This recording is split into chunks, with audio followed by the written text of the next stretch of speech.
Hello friends, welcome to Kalyani Sulakam. இன்றைக்கி ஒரு சூப்பரான ஈவினிங் ஸ்நாக்ஸ் ரெசிபியோடு வந்திருக்குறேங்க.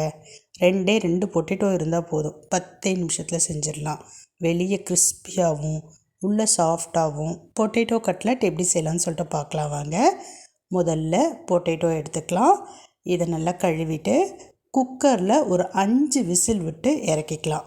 பொட்டேட்டோ நல்லா வெந்த பிறகு அது மேலே இருக்கக்கூடிய தோலை ரிமூவ் பண்ணிடலாம். இப்போ நல்லா மசிச்சு எடுத்துக்கணுங்க. எந்த விதமான கட்டிகள் இல்லாத மாதிரி நல்லா ஸ்மாஷ் பண்ணிக்கோங்க. இப்போ இது கூட என்னென்ன பொருட்கள் சேர்க்குறேன் அப்படின்றத கவனமாக பார்த்துக்கோங்க. ஒரு 10 கட்லெட் வர அளவுக்கு தான் இப்போ நான் செஞ்சு காமிக்கிறேன். 2 வெங்காயத்தை நல்ல பொடியாக நறுக்கிட்டு சேர்த்துக்கலாம். ஒரு 2 பச்சை மிளகாவை பொடியாக நறுக்கிட்டு சேர்த்துக்கலாம். கைப்பிடி அளவுக்கு ஃப்ரெஷ்ஷான கொத்தமல்லி தழைகளை நல்ல பொடியாக சாப் பண்ணிவிட்டு சேர்த்துக்கலாம். கூடவே தேவையான அளவு உப்பு சேர்த்துக்கலாம். ஒரு 1/2 ஸ்பூன் அளவுக்கு தனி மிளகாய்த்தூள் சேர்த்துக்கலாம். 1 ஸ்பூன் அளவுக்கு மைதா மாவு சேர்த்துக்கலாம்.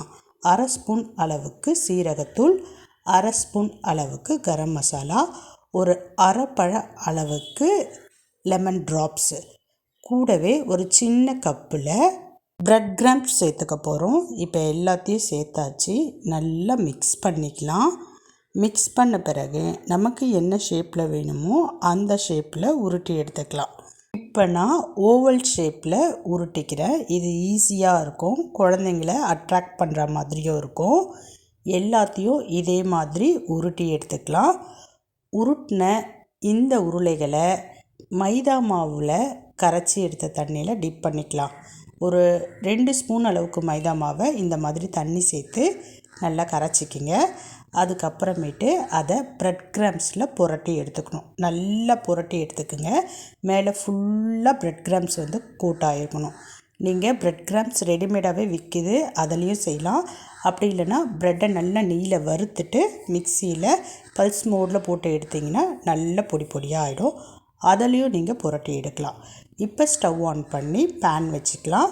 அதில் கொஞ்சமாக எண்ணெய் சேர்த்துக்கலாம். நம்ம டீப் ஃப்ரை செய்ய போகிறது கிடையாது.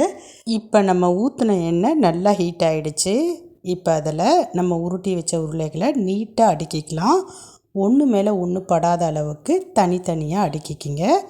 ஒரு 5 நிமிஷம் ஃபுல் சிம்மில் விட்டிங்கன்னா நல்லா சிவந்துடும். சிவந்ததுக்கு அப்புறமேட்டு உடையாமல் பொறுமையாக திருப்பி போட்டுக்கணும். இப்போ பாருங்கள், நல்லா பார்த்திங்கன்னா எண்ணெய் எல்லா இடத்துலையும் படுற மாதிரி நம்ம ஆயிலை ஸ்ப்ரெட் பண்ணி விட்டுக்கலாம். தேவைப்பட்டதுன்னா நீங்கள் மேலே கூட கொஞ்சம் ஆயில் அப்ளை பண்ணிக்கலாம். இப்போ நல்லா பார்த்திங்கன்னா ஓரம்லாம் செவந்து வந்திருக்கு. திருப்பி போட்டுக்கலாம். ஈஸியாக திருப்ப வரும். நீங்கள் வேகிற அளவுக்கு டைம் கொடுக்கணும். வேகாமல் திருப்பினீங்கன்னா உடையிற மாதிரி ஆகிடும். இப்போ 2 புறமும் நல்லா சிவந்துருச்சு. இதை வேறு ஒரு பிளேட்டுக்கு நம்ம எடுத்து சர்வ் பண்ண வேண்டியது தான். ரொம்பவே சூப்பராக இருக்கும். ஈவினிங் டீ டைம் கூட வச்சு நம்ம சர்வ் பண்ணுறப்ப அந்த டீ டைமே ரொம்ப ரிச்சாக இருக்கும். இந்த பொட்டேட்டோ கட்லட் சாப்பிட்றதுக்கு வெளியே நல்ல கிறிஸ்பியாகவும் உள்ள சாஃப்டாகவும் ரொம்பவே டேஸ்ட்டாக இருக்கும். குட்டீஸுங்களுக்கெலாம் ரொம்ப பிடிக்கும். பெரியவங்களும் விருப்பப்பட்டு சாப்பிடுவாங்க. இதே மாதிரி செஞ்சு பாருங்கள். இதே மாதிரி மோர் ரெசிபிஸ் வேணும்னா நம்ம சேனலை மறக்காமல் சப்ஸ்கிரைப் பண்ணிவிடுங்க. வீடியோஸ் பிடிச்சிருந்ததுன்னா லைக் பண்ணுங்கள். இப்போ நான் கிளம்புறேன். பாய்.